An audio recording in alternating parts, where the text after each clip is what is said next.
Hello, my friends and fellow soul defenders. My name is Christie, and this is Soul Bruises, a podcast devoted to taking a closer look at spiritual abuse. First, I want to thank those returning to this podcast. Your involvement, whether it's just listening and taking notes, is vital to this topic. I hope you find this material valuable and are inspired to use it in meaningful ways. To those new to the Soul Bruises podcast, welcome. I'm fully aware that the content of this podcast can be heavy and intense. Spiritual abuse is never an easy topic to discuss, let alone expose it. But staying silent is not an option. So here I am, and here you are, so let's talk about it.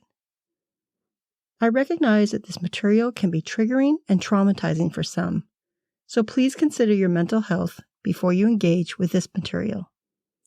If at any point you feel uncomfortable about the content due to past or present trauma, please do not ignore what your mind and body are telling you and choose the decision that is best for you to make.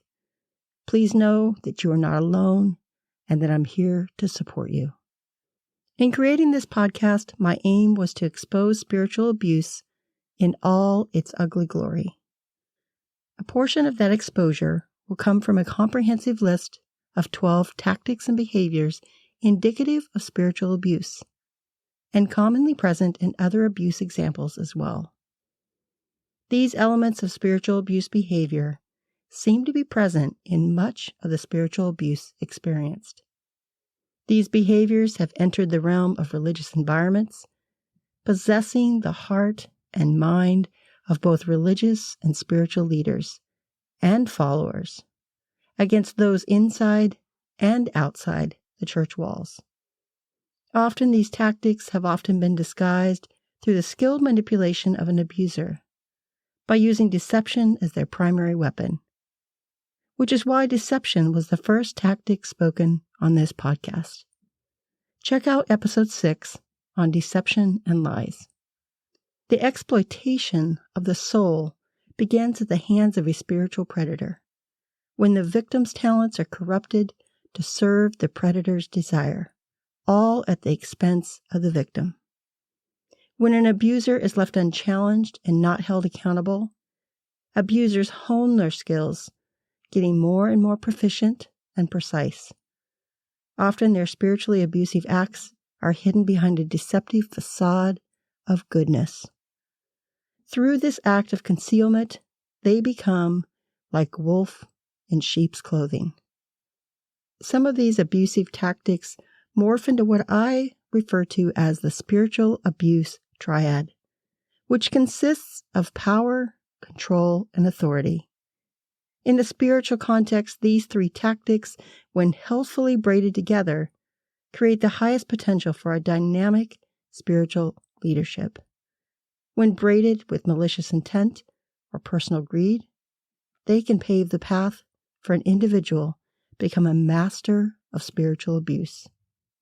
Power, as was mentioned in the previous podcast, is the ability to influence the behavior and action of others, directly and indirectly, including empowering others to do what they need to do to influence others. In the context of spiritual abuse, an asymmetry of power between a person and some kind of spiritual authority is exploited and used to harm. In this episode, I'm going to address another strand in that spiritual abuse braid, that being the concept of control. Defined, control is the power to influence or direct people's behavior or the course of events. As was the case with power, we all have control. Even the tiny infant can use their blood-curdling cries for food, a cuddle, or a diaper change. Adults hear that cry and answer it by then using their control to take care of the situation. The child's cries and small amount of control hopefully direct the parents to fulfill the perceived need of the child. Simply speaking, our sleep patterns are being controlled by the smallest of human beings, and ultimately, we wouldn't have it any other way. A rebellious teenager attempts control through their acts of defiance to the rules set out by parents.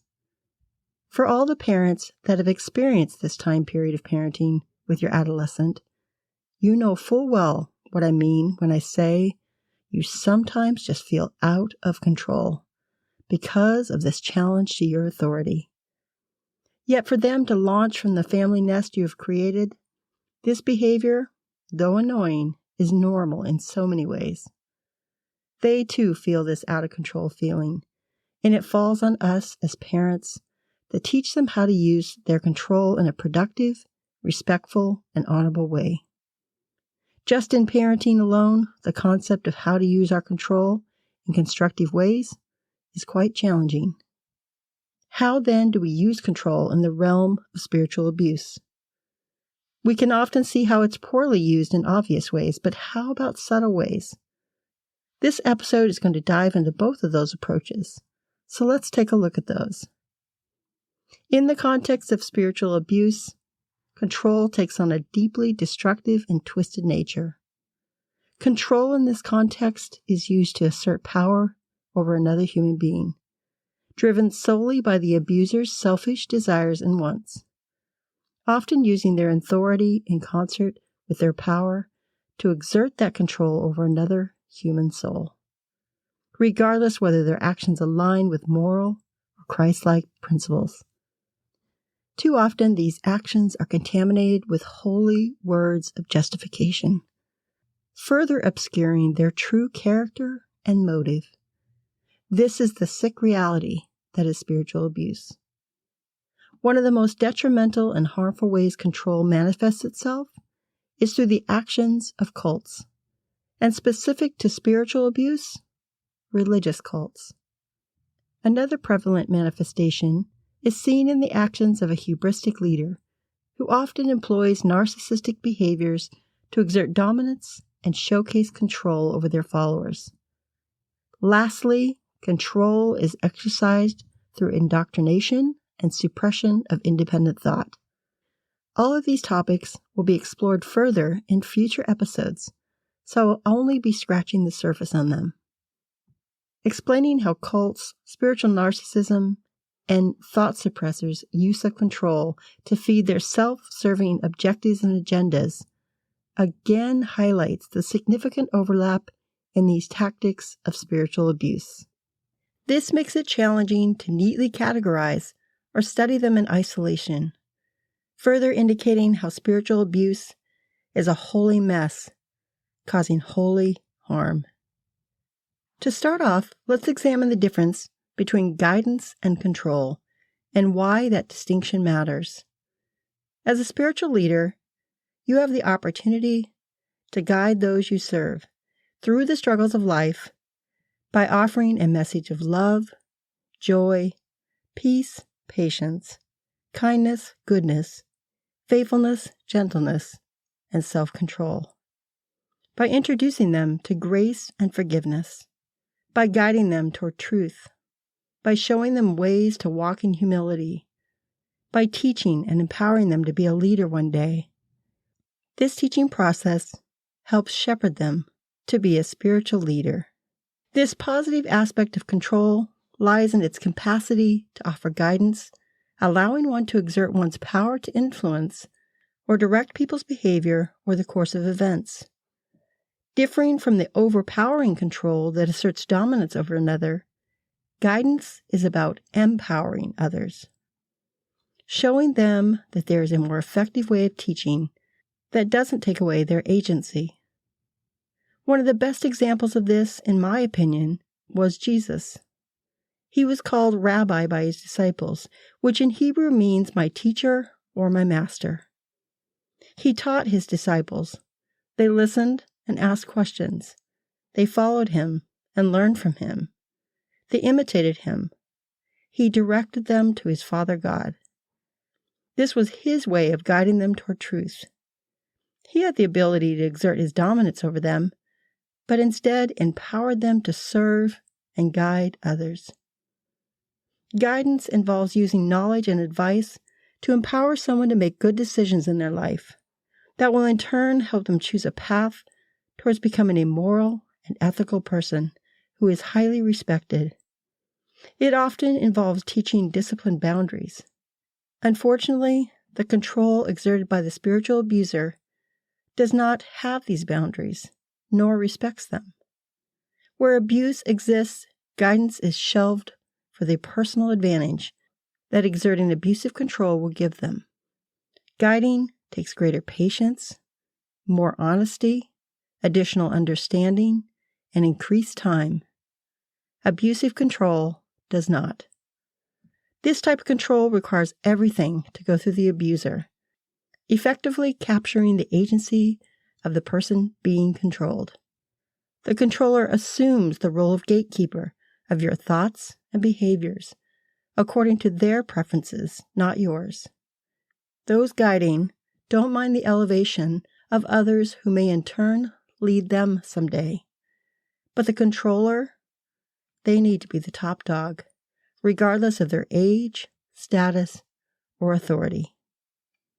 Guidance leaves room for reflection, for questioning an issue, for processing through something, and making decisions you feel impressed to make with the information given.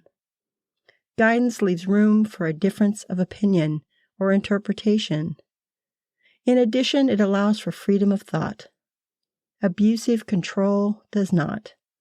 Phrases like, "this is the answer," or "this is how it's done," or "there's no other way," or "no questioning allowed," demonstrates the rigidity that control possesses.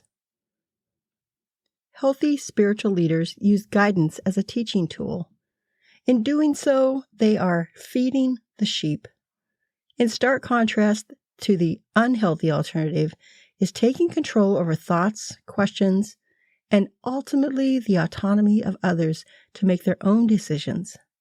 By resorting to this, the abusive leader is committing the despicable act of feeding off the sheep. Another question to ponder in discussing the topic of control is to distinguish the difference between influence and undue influence. Where does influence cross over into undue influence, and what does it have to do with control in the context of spiritual abuse? Influence means the capacity to have an effect on the character, development, or behavior of someone or something. We all can have influence. We don't need to be in a place of leadership to have an influence on others. It's just that those that do potentially have more influence. Undue influence is the influence by which a person is persuaded to act otherwise than by their own free will or without adequate consideration of the consequences.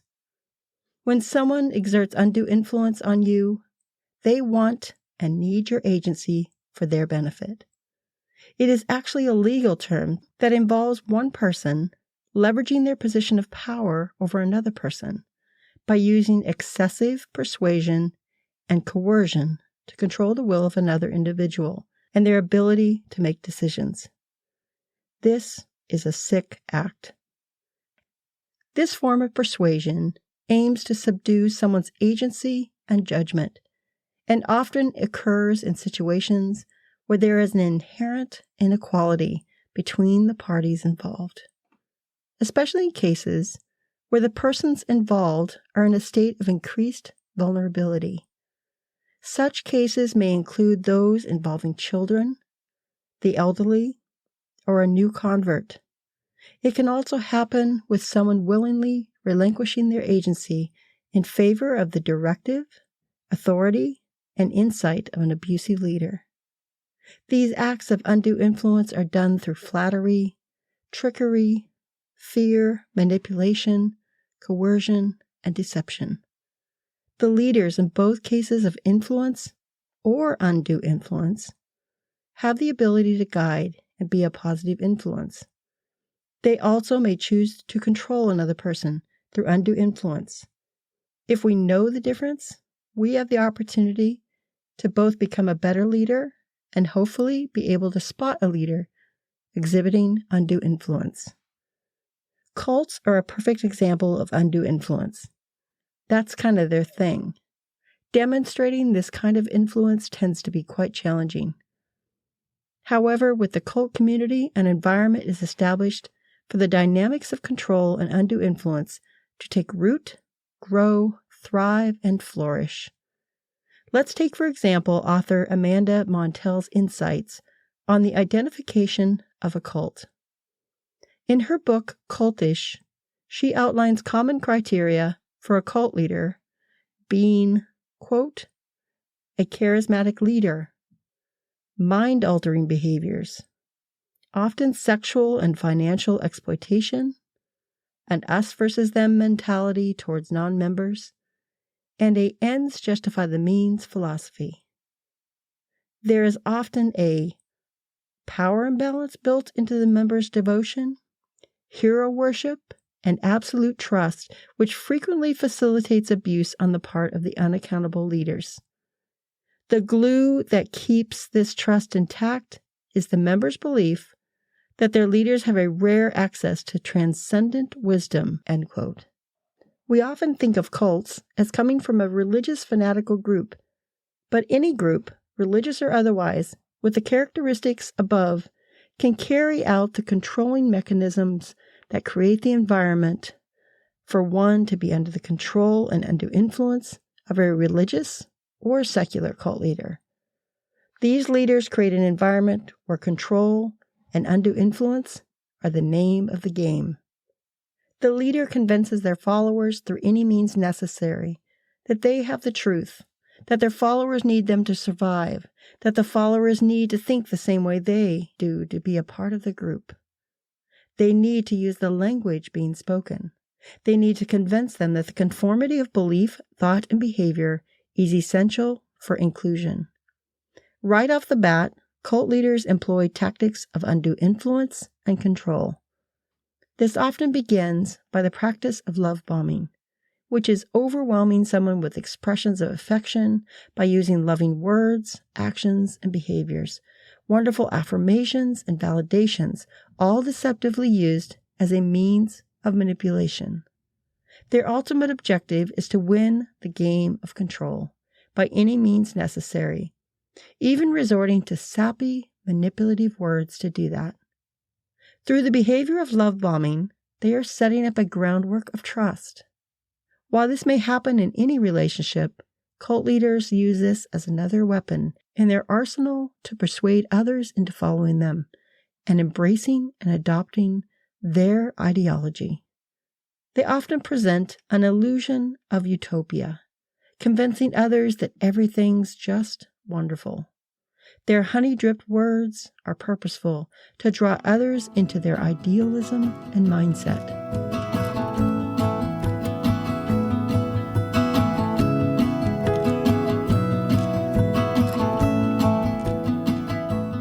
When we think of cults, we often think of the most horrific examples too.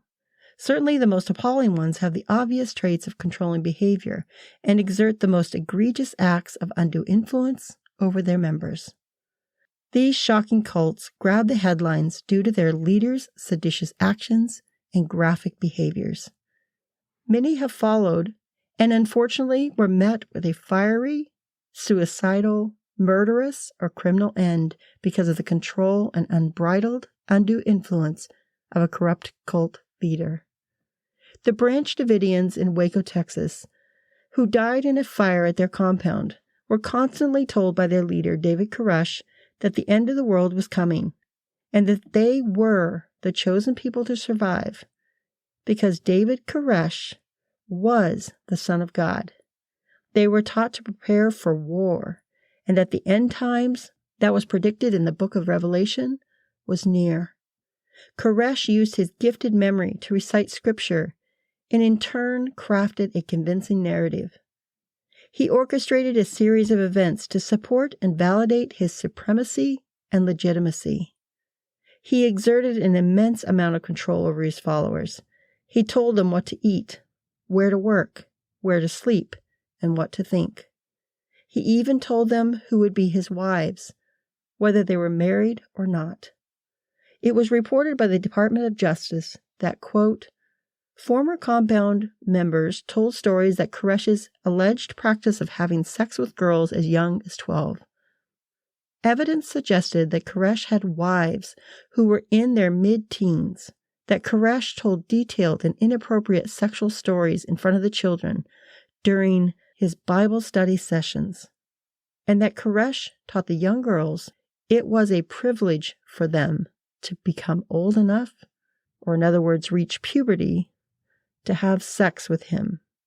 One former compound member described how Koresh would invent theological justifications for his sexual desires, whether they involved having sex with young girls or with other men adult wives.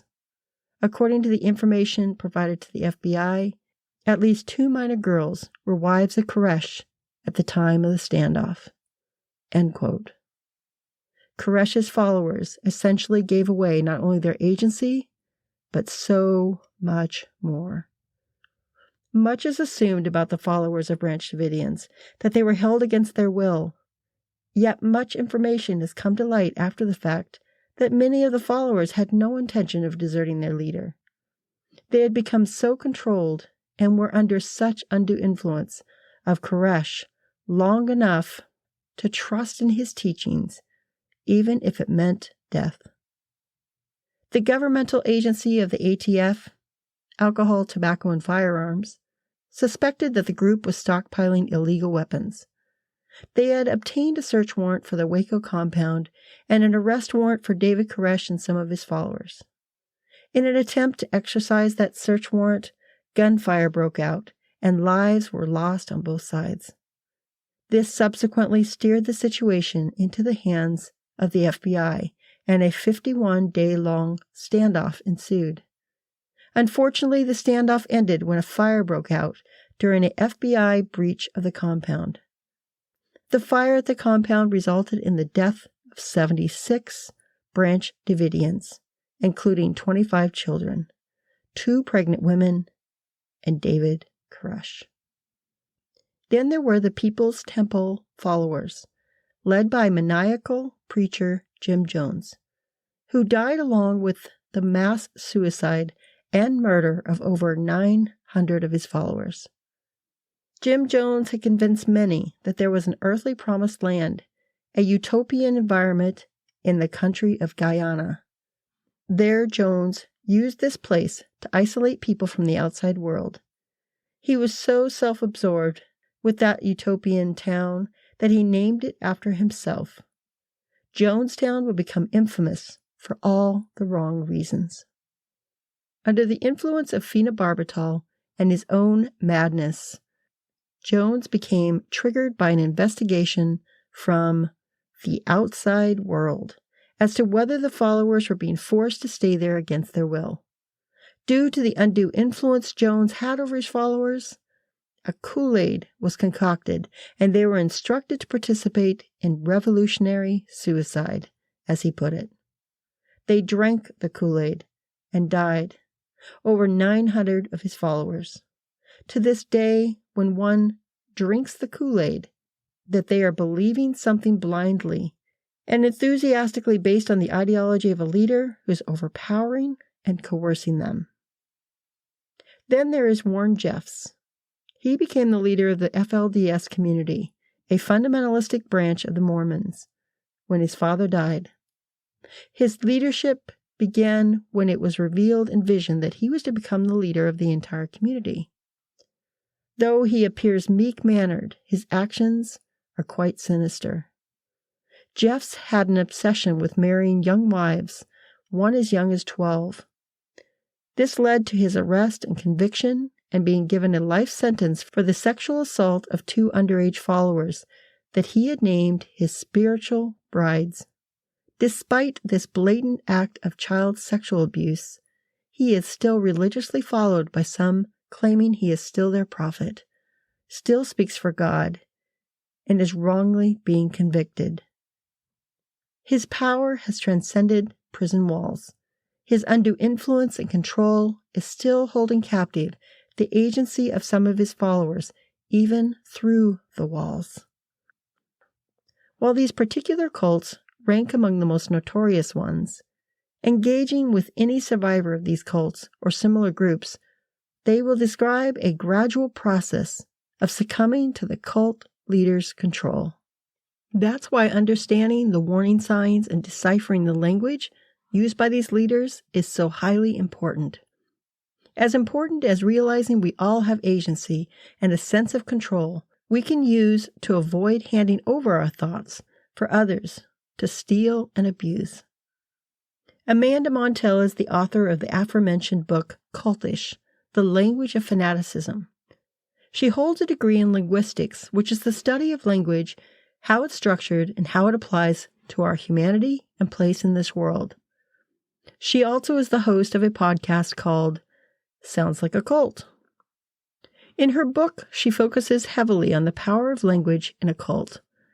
She talked about how a linguistic professor wrote to her and told her that, quote, without languages, there would be no cults, no beliefs, no ideology or religion, end quote. Amanda further expressed this liturgical weapon when she wrote that, quote, language is a leader's charisma. It's what empowers them to create a mini-universe, a system of values and truths, and then compel their followers to heed its rules. She later added, because words are the medium through which belief systems are manufactured, nurtured, and reinforced, their fanaticism fundamentally could not exist without them. End quote. Cults use one of humanity's most powerful weapons, language. They have the opportunity to use that language for good, but all too often, the cult template lends itself to quite the opposite happening. Sometimes it's easy to see the language of an abusive leader causing harm, or to spot the bully on the playground, or the verbal gunfire in a board meeting, while other times it's the drip of thought-terminating clichés that slowly strip away our need or desire to question anything. As one author put it, we often sleepwalk right up to a cult, and the thing that draws us in, and the thing that is present in every cult, is the language. We all, with few exceptions, have been influenced and controlled through the use of our language. Some of the most powerful cult leaders are very articulate and gifted in their use of language. Even their delivery of words is powerful and engaging. Listen to how Montell described cult leader Jim Jones, quote, boasting the intonation and passion of a Baptist preacher, the complex theorizing of an Aristotelian philosopher, the folksy wit of a countryside fabler, and the ferocious zeal of a demented tyrant. Jim Jones was a linguistic chameleon who possessed a monster arsenal of shrewd rhetorical strategies, which he wielded to attract and condition followers of all stripes. He customized his language according to the people in front of him. End quote. It was said that Jim Jones would even study other great orators and model after them, one of whom he studied was none other than Adolf Hitler. Imagine that, a minister of God mimicking his speech after one of the most notoriously barbaric and ruthless leaders in all world's history. That right there makes me downright nauseous. I've only scratched the surface on cults and how they chip away at your agency. More on the dynamics of a cult and what makes up a cult in a future episode. The cult concept is a yucky byproduct of the spiritual abuse tactic of control. To try and understand the magnitude at which a controlling person will go to abuse their influence on individuals, systems, and institutions is quite surprising. But we must not give up on learning these patterns and characteristics. Once they are learned, hopefully we can't unsee them. We can pretend they don't exist, play ignorant, be ignorant. All the while, victims are piling up.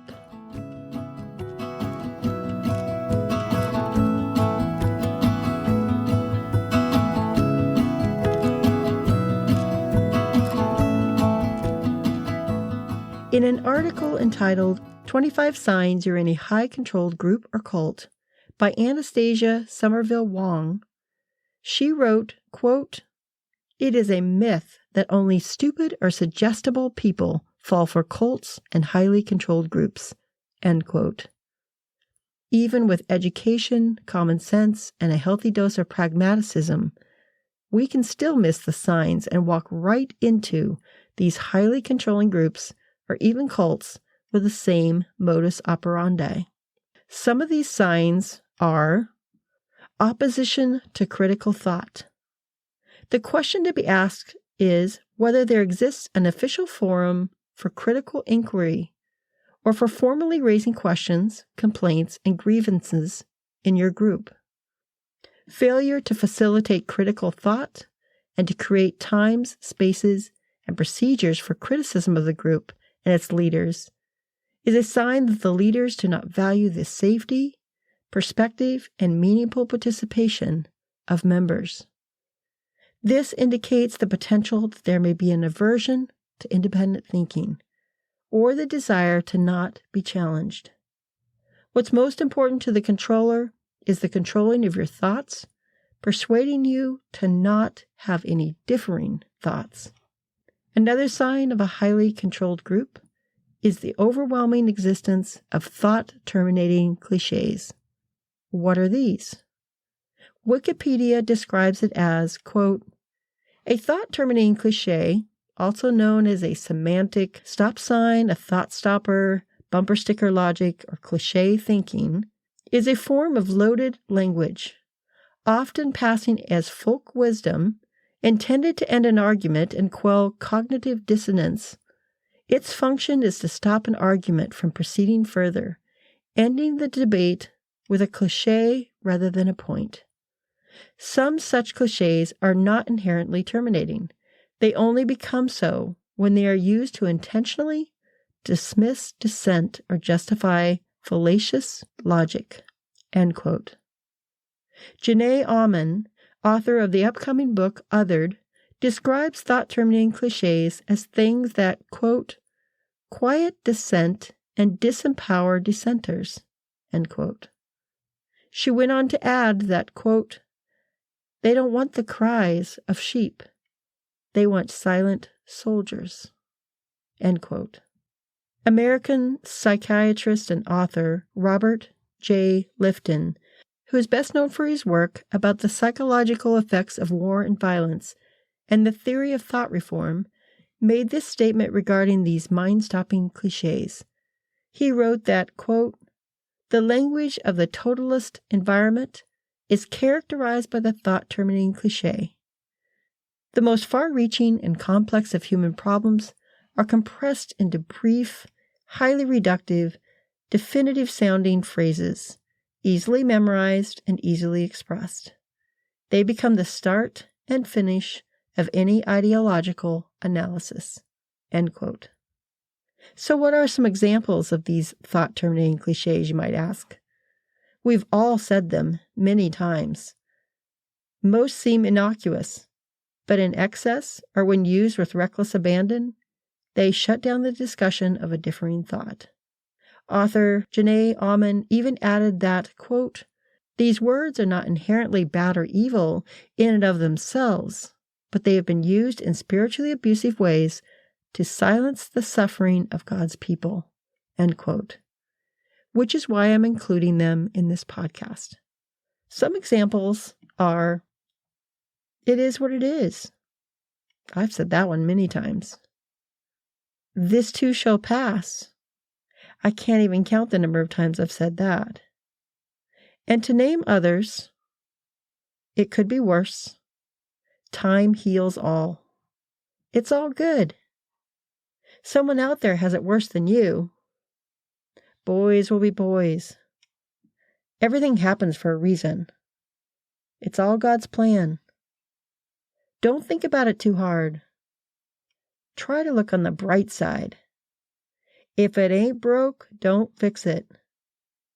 "We've always done it this way." "Don't rock the boat." "Just follow the protocol." "That's a decision for the higher-ups." Let's agree to disagree. Trust the process. We're all in the same boat. It's just the way things are done here.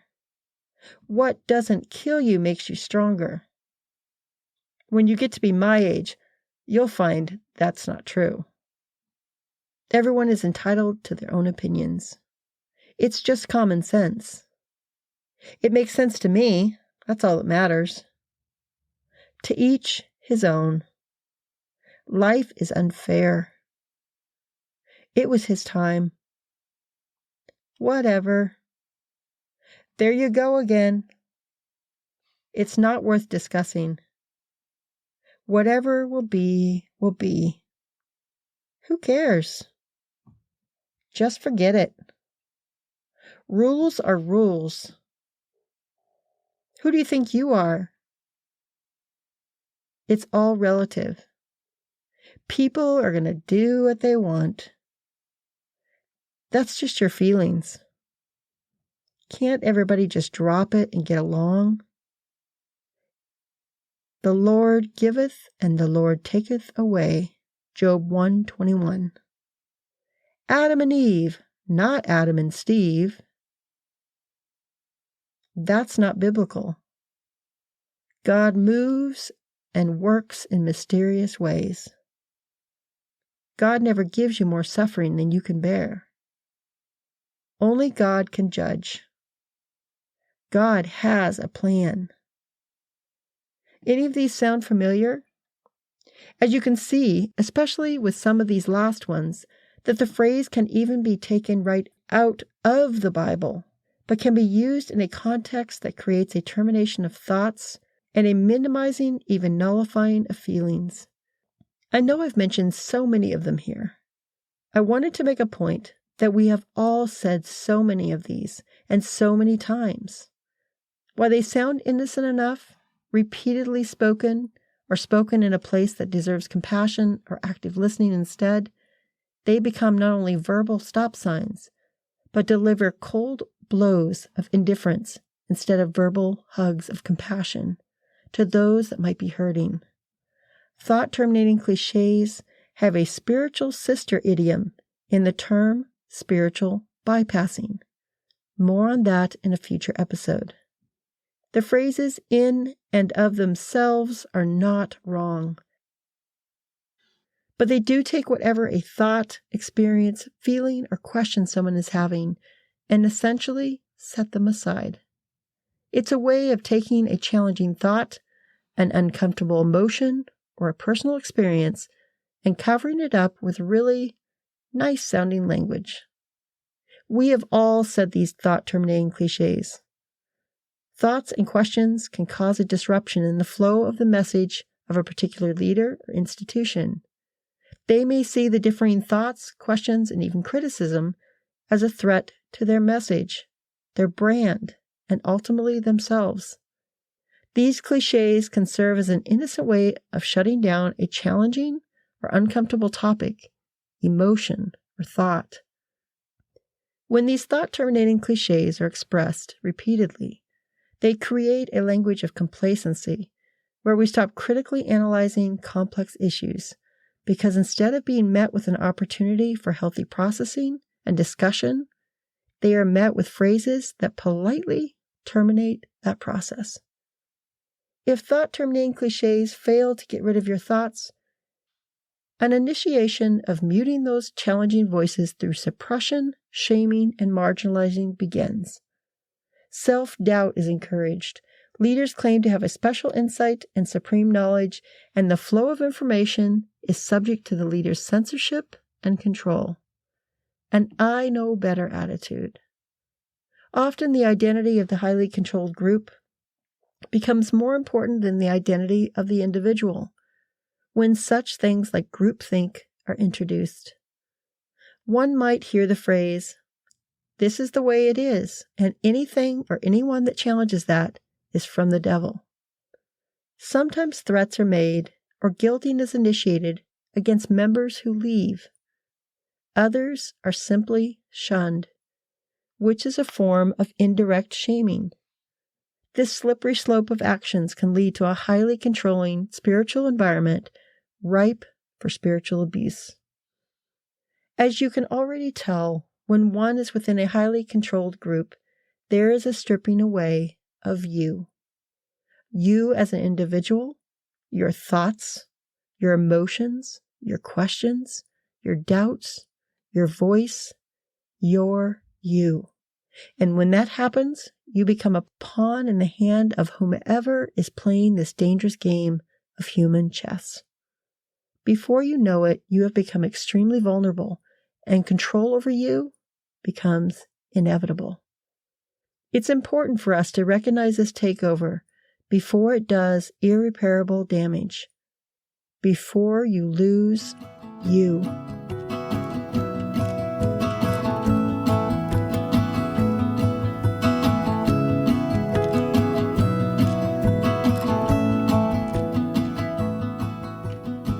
Many of us are a part of a group that holds a system of philosophical or religious beliefs, and where there is a common goal of devotion directed towards a belief, idea, personality, or goal. These systems aren't harmful unless they strip you of your agency and personal control, replacing it with the malevolent leader or institutions controlling the agenda. These are unhealthy situations at the very least.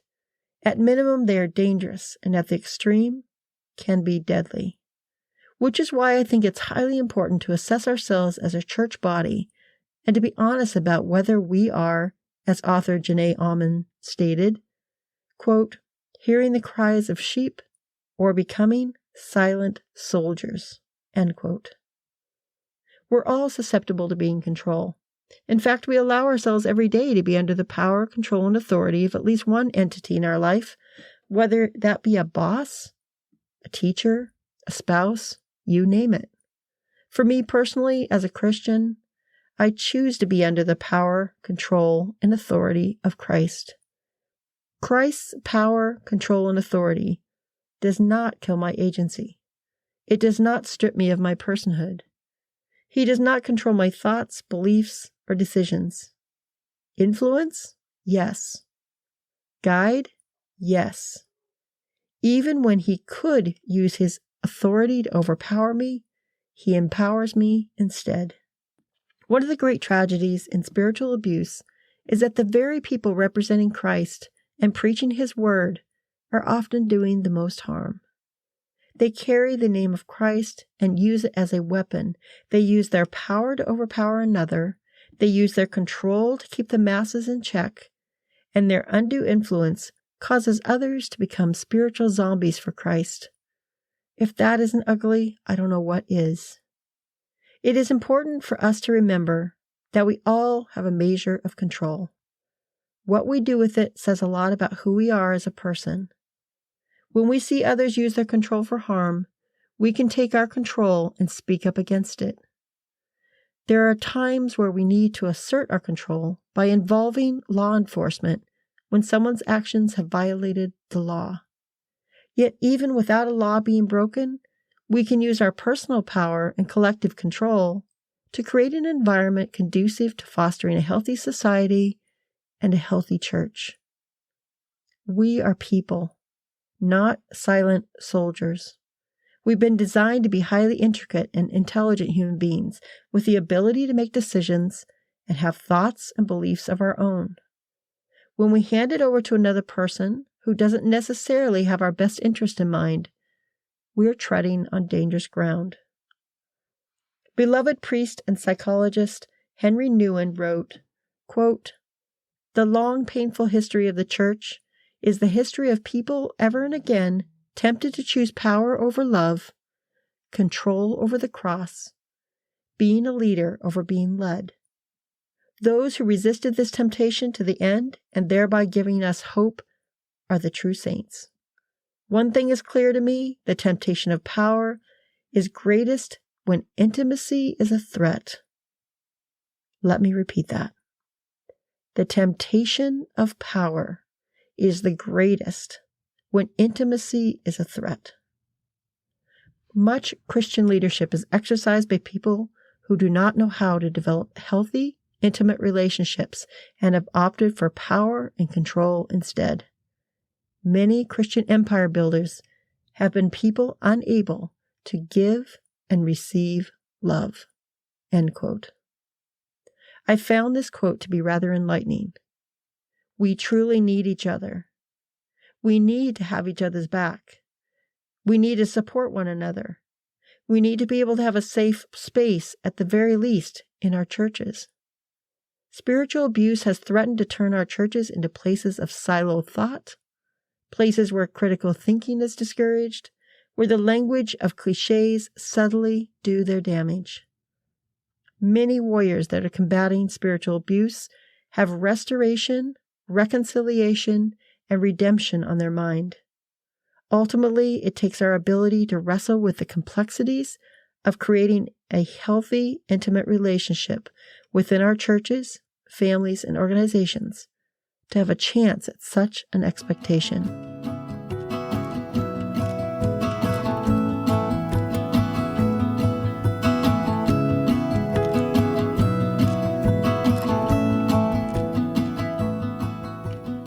It's worth acknowledging that narcissism has infiltrated into our churches, often through a leader. And it's worth mentioning it because narcissistic systems typically revolve around the key aspects of structure, shame, and control.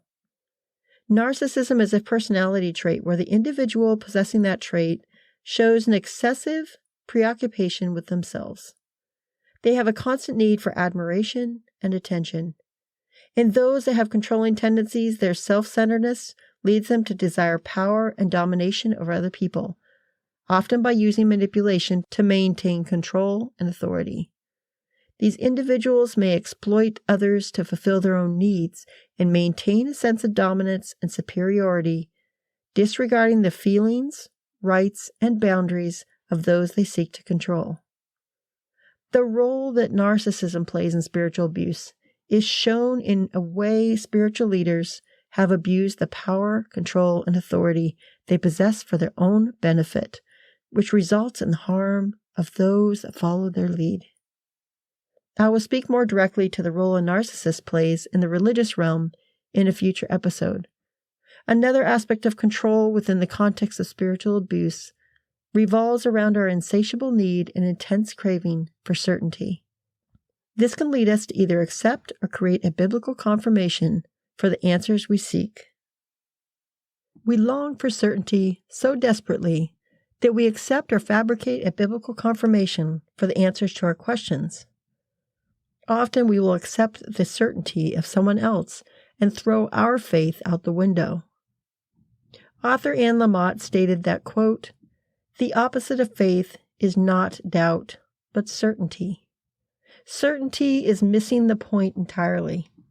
Faith includes noticing the mess, the emptiness, and discomfort, and letting it be there until some light returns. Faith also means reaching deeply within for the sense one was born with, the sense, for example, to go for a walk." End quote. Faith isn't about control. It's about traveling through the hard stuff, the discomfort, the emptiness, the mess. Faith is the opposite of control. Certainty can be used as a method of control.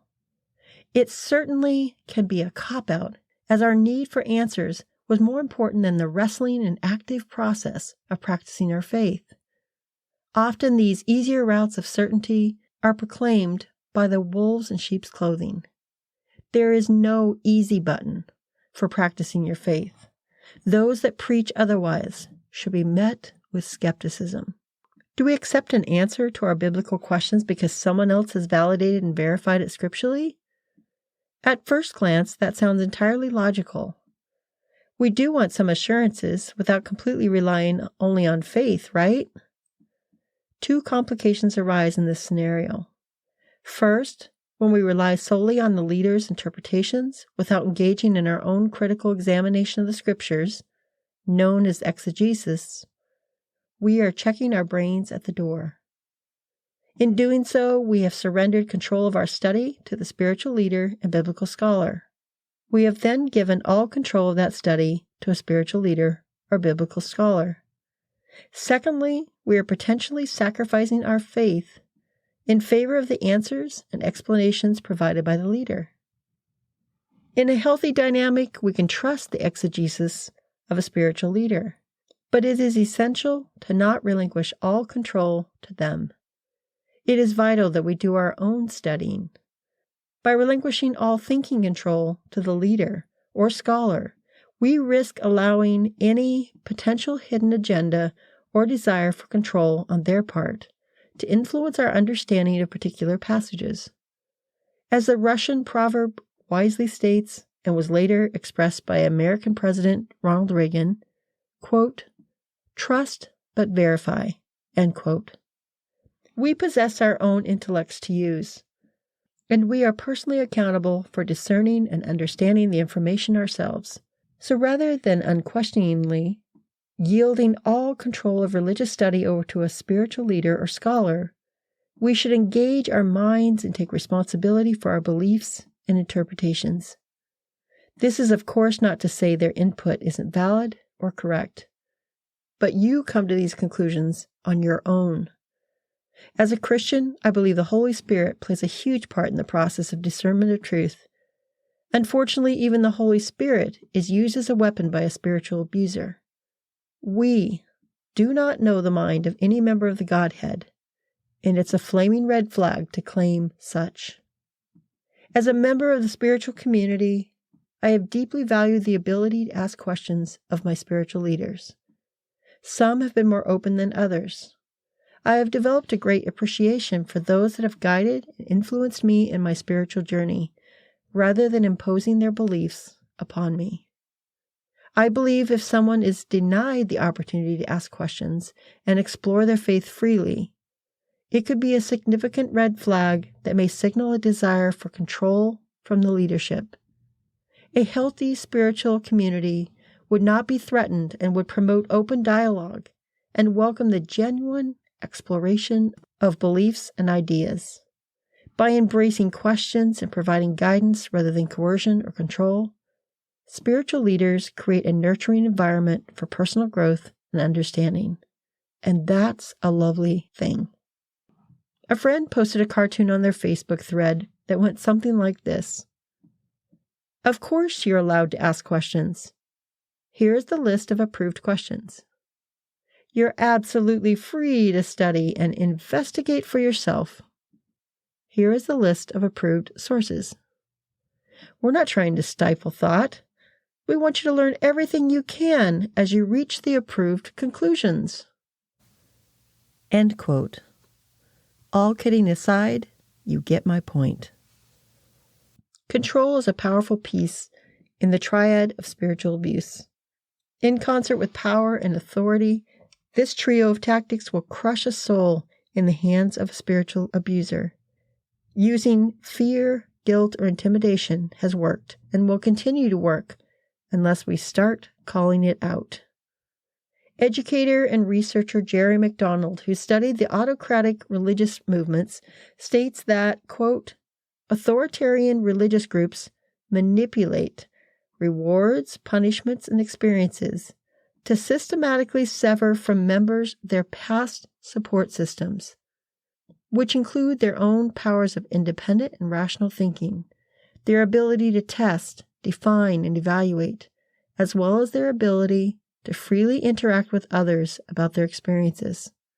These internal support systems are replaced with exterior support systems under the control of the leaders.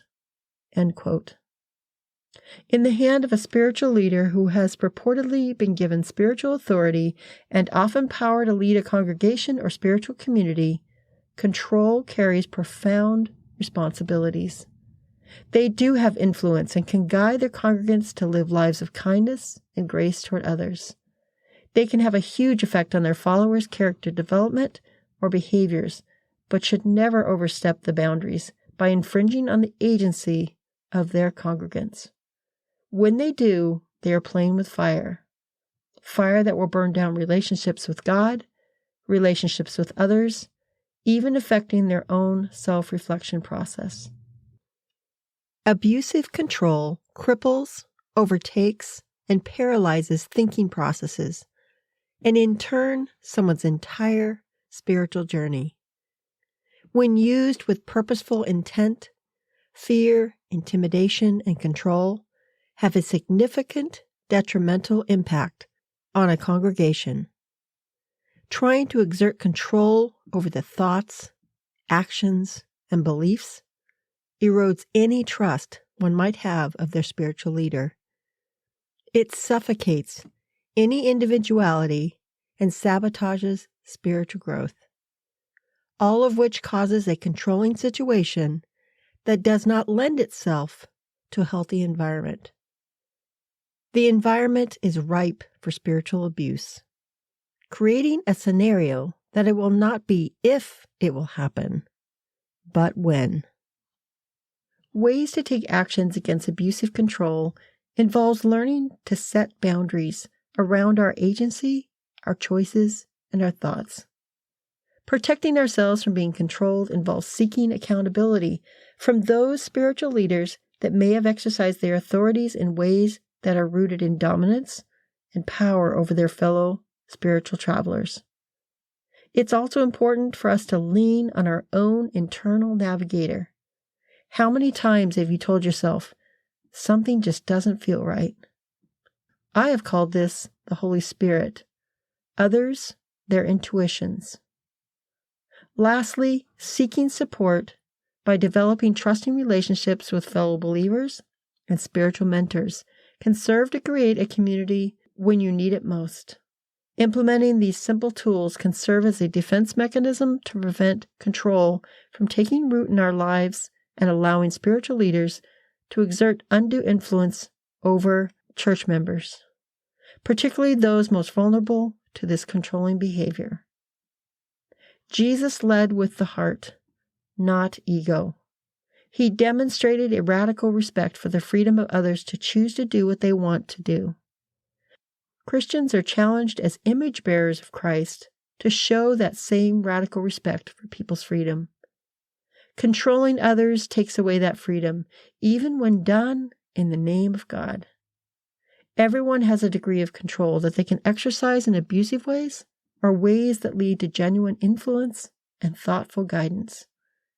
We need to ask ourselves, will it be our heart or our ego running the show? There is sometimes a conflict between what our heart is saying and what our ego is saying.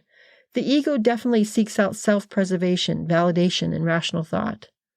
The heart grabs the emotions, empathy, and authenticity. Learning to balance these aspects can be key in navigating through the murky waters of freedom and control. Yet for me, it's when I personally realized that Christ wanted me to be free. My heart chose and continues to choose him because of that. If anyone has owned sheep, they know the difficulty they can present. My family owned 30 sheep at one point in my life. The sheep would sometimes find a hole in the fence and would escape out through that hole, only to desire to be back in the enclosure at supper time, but unable to find that same hole to return back through. They would try to get back in the pasture, but missing their escape path by mere yards. In the book, The Minister as Shepherd by Charles Jefferson, he wrote, quote, "Sheep are not independent travelers. They must have a human conductor. They cannot go to the predetermined places by themselves. They cannot start out in the morning in search of pasture and then come home at evening time. They have apparently no sense of direction. The greenest pastures may be only a few miles away, but the sheep left to themselves cannot find it. What animal is more incapable than a sheep?" End quote. The sheep needs a shepherd to lead them. Jefferson continues, quote, "Where the shepherd leads, the sheep will go. He knows that the shepherd is a guide and that it is safe to follow him. The shepherd cannot drive his sheep, he must lead them." End quote. There are many spiritual leaders that do not understand that sheep or their congregation cannot be driven. Men, like sheep, do better when led. The driving of humans has been attempted often ending in disastrous results. Controlling leaders can and do create silent soldiers. Human beings can be controlled. They can give away their agency. They can be driven to do all manner of things good and bad. But in the end, abusive control does harm on both the leader and the follower of that authoritarian structure. Christ offers freedom. He offers to lead.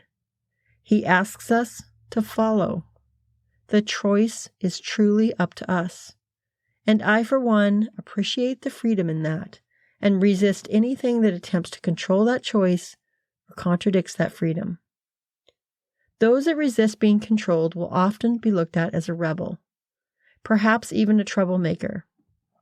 I challenge that and prefer to refer to them as truly taking the opportunity they were given to not only make their own choices and decisions, but to take that freedom and follow those that guide and influence instead of control and drive. Will that be you? In the next podcast, I will braid in the last strand of the spiritual abuse triad, that being the strand of authority. To be honest, it has been one of the most challenging topics thus far. I'm not sure why, but I wondered if it had something to do with the fact that we don't all have authority. So what does one do if that source of authority dips in the waters of spiritual abuse? You will see how that will complicate things in the next full episode installment of the Soul Bruises podcast. Thank you for continuing to engage with this difficult topic. I'm hoping that you are learning and gaining insights that may be helpful to you moving forward.